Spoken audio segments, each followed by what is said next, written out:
Aujourd'hui, je vous amène avec moi à réaliser des vidéos publicitaires pour un marchand de glace à Vevey. Donc je ne savais pas exactement ce que j'allais faire, donc j'ai pris une grande variété de choses qui pourraient constamment m'être utiles. Donc trépied, stabilisateur, micro évidemment, bras magique, machine à fumer et bien sûr tous mes objectifs. J'avoue, je me suis un petit peu beaucoup encombré, c'était peut-être pas complètement nécessaire, mais bon, ça coûte rien. Donc le marchand de glace en question, c'est Dolce del Lago que vous pouvez retrouver à Vevey, proche de l'alimentarium. Il fait chaud, t'es à Vevey, t'as besoin d'une sucrerie, t'as besoin de fraîcheur. Je t'invite à Dolce del Lago, des glaces 100% artisanales fabriquées à Neuchâtel.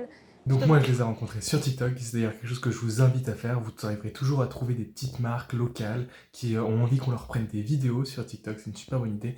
D'ailleurs si vous êtes suisse, j'ai récemment fait une vidéo où j'invite tous les artistes et tous les créateurs suisses à se manifester dans les commentaires, donc vous pouvez potentiellement trouver quelqu'un là-dedans qui voudra que vous lui fassiez une vidéo, ça peut être une très bonne option. Donc Dolce del Lago, qu'est-ce que c'est? C'est une superbe petite entreprise familiale, il y a le père, la maman et les deux filles.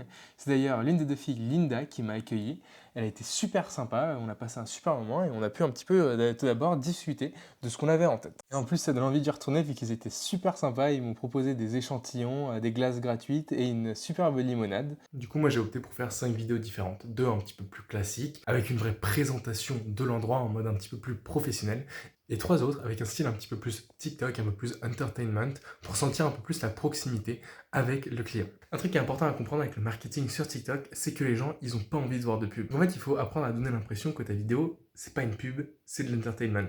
D'où l'intérêt de faire des vidéos de dégustation qui font un peu moins travailler pour donner une impression de proximité avec ton viewer. Et bien sûr, à la fin de mes shoots, moi j'aime toujours un petit peu réfléchir à qu'est-ce que je pourrais faire mieux la prochaine fois. Moi, quand je parlais à Linda caméra éteinte au début, c'était top, elle avait vraiment une vraie énergie, une vraie tchatch que j'adorais.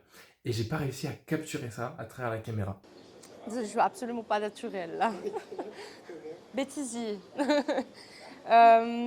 En plus, il y a plein de techniques pour aider à rendre le sujet à l'aise dans ce genre de vidéo, et je les connais. Et c'est vrai que c'était compliqué, parce que ça demande du temps, ça demande de la jugeote aussi sur le moment pour penser à tout, et aussi c'est quelque chose qui est plus simple à faire quand t'es deux sur le shoot.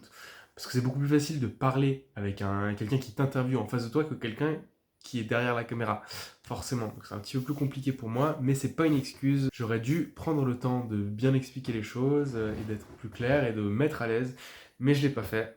Ce sera pour la prochaine fois. Voilà, j'en fais pas trop. Non, t'as fait juste ce qu'il faut, c'est parfait. Okay. Donc n'hésitez pas à aller leur dire bonjour et à aller manger une glace chez eux. Elles sont vraiment excellentes, ils ont des goûts uniques. Et n'hésitez pas à dire aussi que c'est grâce à moi que vous êtes allés les voir. Comme ça nous permet de quantifier vraiment l'impact que j'ai eu sur eux. Ça peut être super intéressant. Merci beaucoup et à très vite.